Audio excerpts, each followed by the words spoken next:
Now we go to the History Hour and examine 2045, the year it all went tits up. Sorry, I mean wrong. Yes, wrong. Due to climate change making many areas in the world uninhabitable, the UK, along with other countries, had been forced to accept excess immigration. The extent of this was such that the UK became officially part of the Stanistan Empire. The economy was strained, with a high reliance on gig economy, and, under Stanistan rule, there was scant regard for investment to this poor relation, and health and safety had been forgotten about.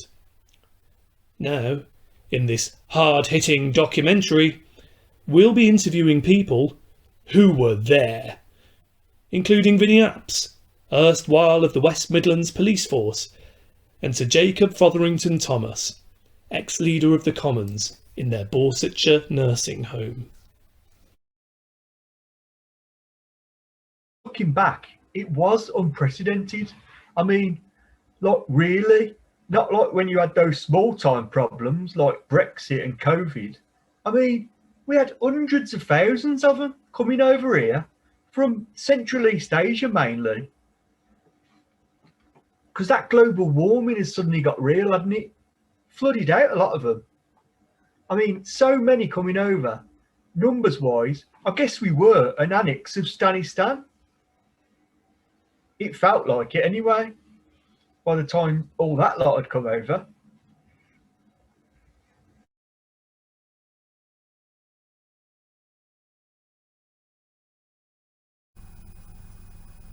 Yes, well, of course, ethno-geologically speaking, Stanistan means land of land, or land of Stan.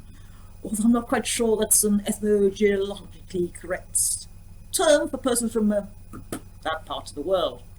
But the economic terms they're offering at the time appeared very much in favour of the then British economy.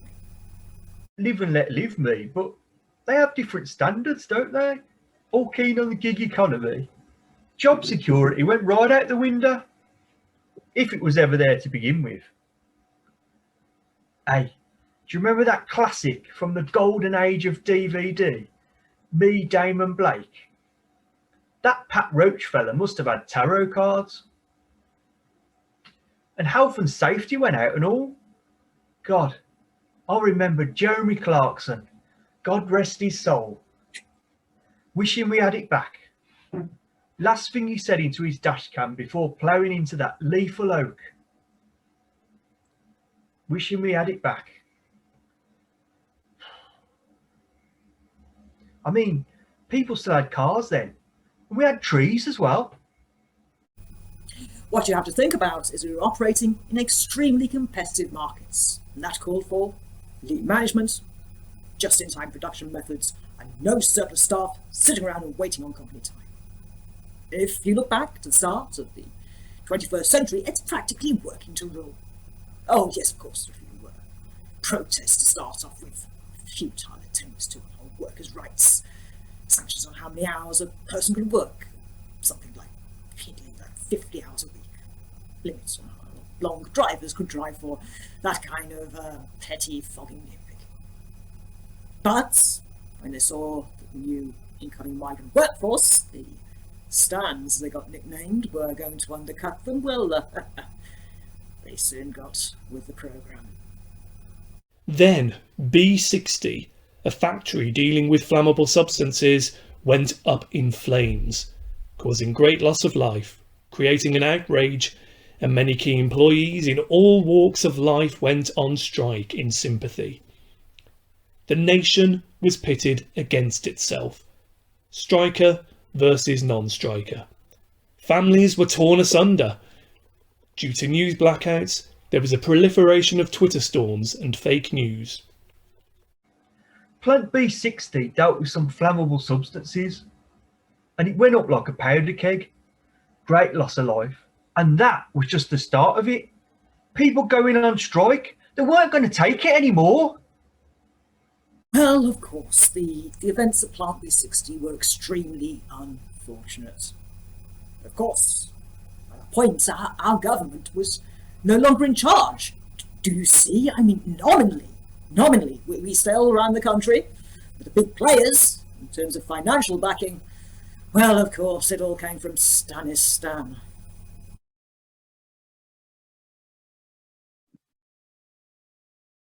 Oh, yes, I remember the strikes very well, as it happens. I'm 93, you know. Busloads of us went to camp outside Plant B60. As soon as it was deemed decontaminated, you understand. It was like something you read about in the history books. The women at Greenham Common, or the occupied camps. No, we didn't actually get much bother from the police. I think you're getting confused with the nature of the zeitgeist at the exact time, my dear. A few years earlier, sure, yeah, they'd have been dragging us away and loading us into paddy wagons. But the police just didn't seem that bothered. Some people thought of those times as quite oppressive, what we're doing away with workers' rights. But there was a lot of headway in other ways made with regards to equality. The people who've been called millennial snowflakes were now the ones running the place. Government, no, more as grand influencers. And their values didn't change, they just got more so. I mean, take the police for instance, the woke brigade. Sorry, now to be known as Wyke. I'm not sure why, but I think it's something to do with the inclusivity of the intersectionality between woke people who were dykes. Turned out that term from the 2020s, genderqueer, was cancelled in the end because even the people who used it didn't know what it meant.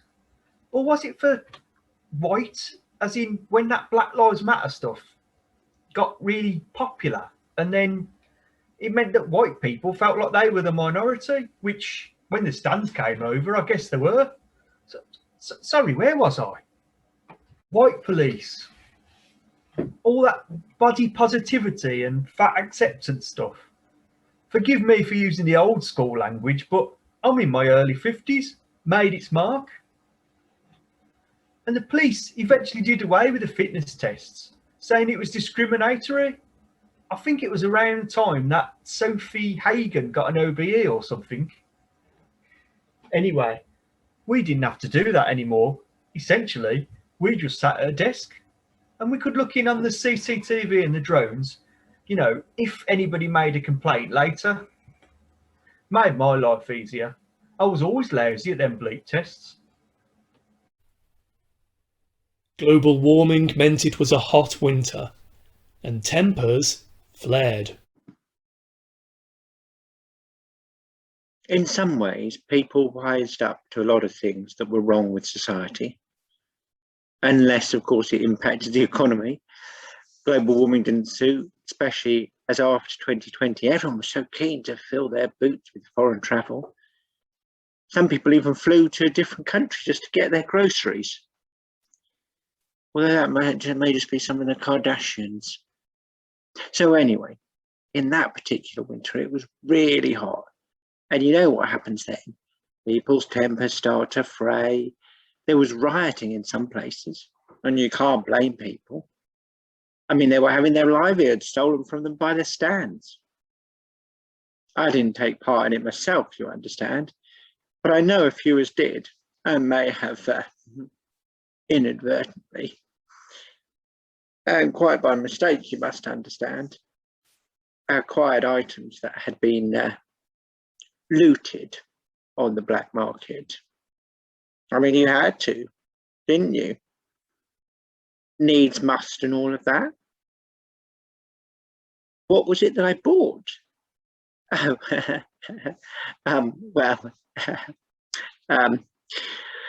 well, if you must know, well, it was some toilet paper. There, I said it. I mean, you've got to have that, haven't you?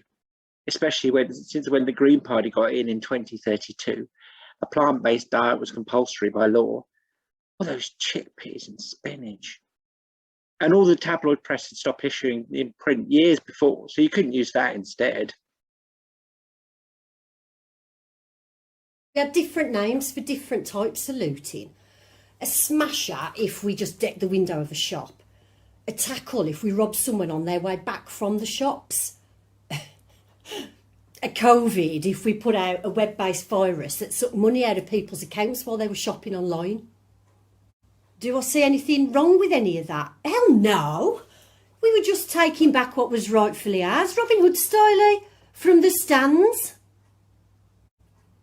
Racism? What, am you yumpy? No, it wasn't racism. No, it was neo-post-colonial, Marxist redistribution of wealth. The fact that the people who were oppressing us were from another part of the world was immaterial. Obviously. We did what we could, but you must understand. Nanny! Nurse! Make this horrible little investigative type go away, please. Oh, I'm coming with quite discombobulated. Oh.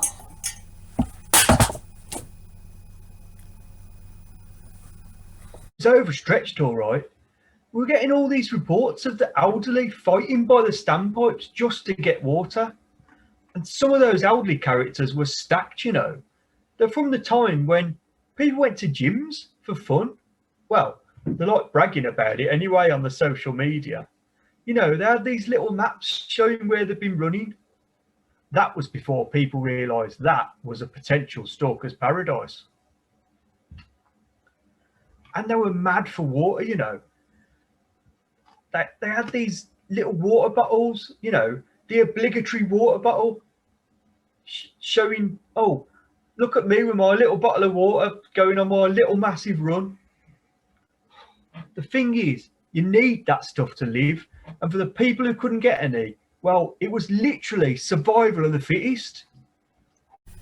As you understand, the government, the scant was left of it, of course, did our best to ensure that the British people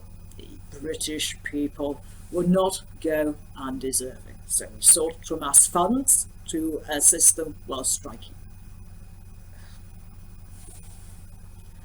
Yes. Yes. I know. Practically socialist. Excuse me. I need to take medication after that word. But we had to do something to assist the plight of the British people against these horrifically Hunnish Stanistanians. Government funded thing which let you sit on your arse all day and do nothing.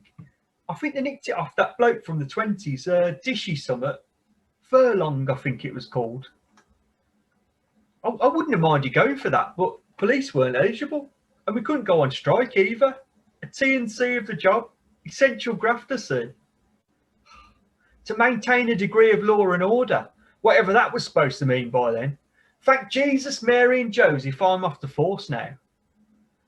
Oh yeah, they tell you in the recruitment propaganda that it's a rewarding job and you'll feel so good for giving back to your community. No, you don't.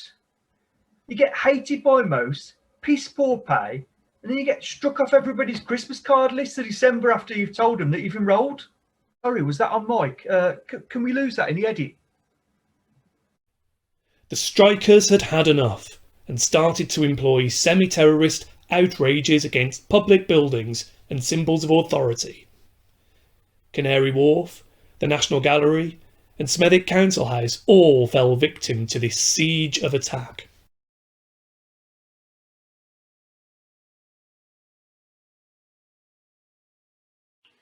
Well, I mean, everyone was sick of it. All the strikes, all the injustice, all the racism against the stands. Sorry, I mean the people from the Staniston Empire. Hate the sin, not the sinner. Not that I'm religious, mind. That's Stanley stuff in it. And most of all for our politicians for getting into bed with them.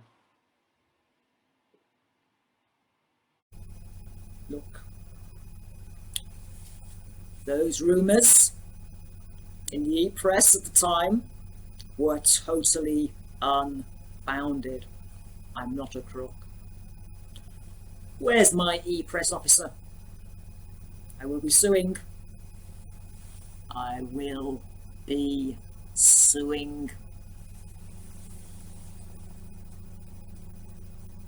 Sorry to break it to you, but they're dead, pet. And so will you be soon. Hopefully. why don't you relax and go into the lounge and watch Matt Hancock's Slip Up Half Hour? Someone had to do something, so I decided it had to be me. I mean, why not? Oh yeah, I remember all those slur campaigns, making out I was some rich kid slumming it Trustafarian style. What did I know about work? Well, what did anybody know about work? All I'd ever know were people striking. I don't look it as privilege. Didn't then and still don't now. I don't see why not growing up in a highly flammable zinc estate makes anyone less worthy of standing up for non-workers. Plus, as I understood it, a lot of, well, those kind of people were very proud to have an ancestor who was a gyro technician. Look, just because my dad was a banker doesn't mean we weren't affected by it. My family were probably affected worse than most, actually. We had a say in the economy. Until then. Look, even if I had so-called quote-unquote privilege, which I dispute, you silly little man, seeing as I scored very highly on intersectional scores online, if I fudged the answers correctly. Private education, you can't beat it for that. I just used it for something less traditional than entry to Oxbridge. Well, anyway, it was all for the good of the people, right? I mean, some people can't see what is good for them. But I knew, because prior to the influence of the Staniston nation, I was middle class, so how could I be wrong about anything? I'm sorry, but what you've just shown me of that clip of Myron Carson, that was pure back crap. I mean, don't get me wrong, he did get all the headlines. He screamed and screamed until he was thick. Or rather, he screamed and screamed until he was thick. But he was thick in a lot of other ways. He was nothing to do with us. He didn't understand our way of life, what was going on in our communities. No one could tell if it was a homegrown protest or an outside force that caused one particular building, Barry Watson Tower in the Aston area of Birmingham, to burst aflame. I'll be honest here, we just didn't know. When Barry Watson Tower went up in Birmingham, it was a horrific night, working with what was left of the fire services. Most of them were on strike. I mean, how come they were allowed to go on strike and we couldn't? The grudge is fading. Luckily, we got most out alive, and thanks to the temporary accommodation team, they were great. They put people in B&Bs on the Hedgley Road. But the worst thing about it was how close Barry Watson was to the M6. The motorway was stacked up. Of course it was. The railways were on strike as well. We had a lot of casualties dying from heat stroke in the cars. I'll never forget the smell of that. Just put it this way, the families wouldn't have needed to pay for a cremation. I seem to recall there was some form of inquiry, but can't quite recall the outcome. Old brain boxing's quite what it was, I regret to say. The blaze was definitely caused by some substandard cladding though. That I remember rightly enough. And that would have been down to some fiendish, iniquitous, nefarious, nepotistic, Danish backhander with a contract. Racist? Of course! I'm old and right wing. What do you expect? A conspiracy to take out the working classes, you say? That was our game in the 2020s. Got to say this, if you stand in mind, you take lessons from masters. Well, ex-masters. Anyone who lived in social housing, which was a luxury by that point, they were all bricking it. They'd started building them even taller as well by that point. I was on the 97th floor of the building that I lived in. How can I just stand there and do nothing? Strikers and anti-Stanistan factions, cat-herded by Myron Carson, arranged a protest march which is a bit too much of a success and draws 1 million people plus. With this many people, When news of a terror attack passes through the crowd, hundreds of thousands were stampeded. To death. I decided that people should march on Birmingham because that's where the government, or what was left of them, were meeting. Now that global warming had made London regularly flood like a paddy field, I mean an Irish Celtic field. Hang on, no I don't. I mean a field where they grow rice in China. God, so hard to keep on top of what you can and can't say these days. Either way, stick it to the man. Not just the cis ones. I mean in a metaphorical sense. Those who are in power, the government, the establishment, all of them. I was considered establishment by then? Really? Well, it wasn't quite what I considered crickets meeting in the back room of a public house as somewhere as godless as Birmingham. But by that point, what could we do? I mean, the Commons was so unspeakably damp and flood-prone, and there were so few of us left by that point. There's going to be something kicking off in Birmingham, so we got a lot of manpower in. I mean, person power to monitor the CCTV and the drones. If there's one thing 2020 taught us, it was that literally any job could be done at home, even policing. I mean, some of the old guard just thought we were glorified CCTV operatives. But every now and again, you know, we get the odd person out in the field. So we put out some information. I got word from someone on the ground. I mean, not literally knocked over. That came later. Someone on the street in Birmingham said that there was going to be a terrorist attack, like in about 15 minutes' time. There wasn't time to evacuate in a safe and calm manner. Whatever that looks like. So no, I didn't check it out. Oh!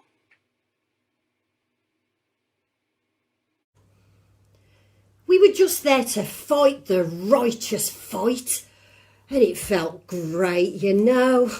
So many people all there for the same reason you were. You felt instantly unified with the mass of the crowd. OK, so there were a lot of stun readers there, chomping on their monster munch. Probably some people who, or whose parents, thought leave was a great plan. It didn't matter. A lot of people with homemade hummus and carrot sticks. That was great too. People wandering around with T-shirts, banners, the works, offering to sell them to you, insistent it won't for a profit. Yeah, right, course it won't. Then Myron, on some platform miles from where I was, I never heard him say it exactly, announced that there was a terror alert, but word passed through the crowd. So, of course, we all made to scatter. Only trouble was, we weren't exactly in an open space. In the close space within central Birmingham, due to a stampede of frightened rioters, approximately 45% of the close on 20,000 who had turned up were stampeded to death.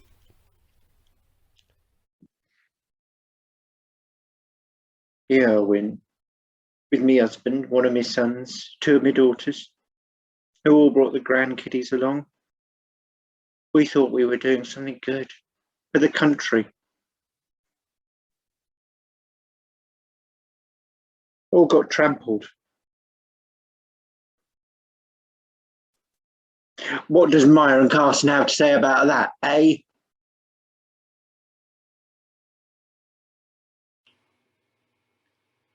Did I want that to happen? What kind of a question is that? All we did was put out a hoax threat to try to limit the damage. Didn't really go to plan though, did it? Later in that fateful year, 2045, an inquest was held. Of course. We had to be seen to at least trying to do something, even though our powers by that point were minimal. And to think There used to be a time where Britannia ruled the globe. Oh, Nanny! Make it all right again.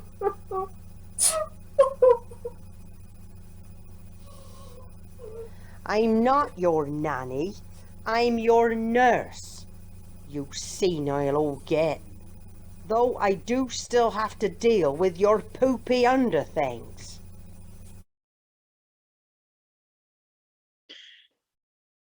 It was a shock to the system, to the old guard, that they couldn't do anything about what had happened. Funnily enough, it were the stands that saw that something needed to be done about things. No, nothing else to say. This interview is over.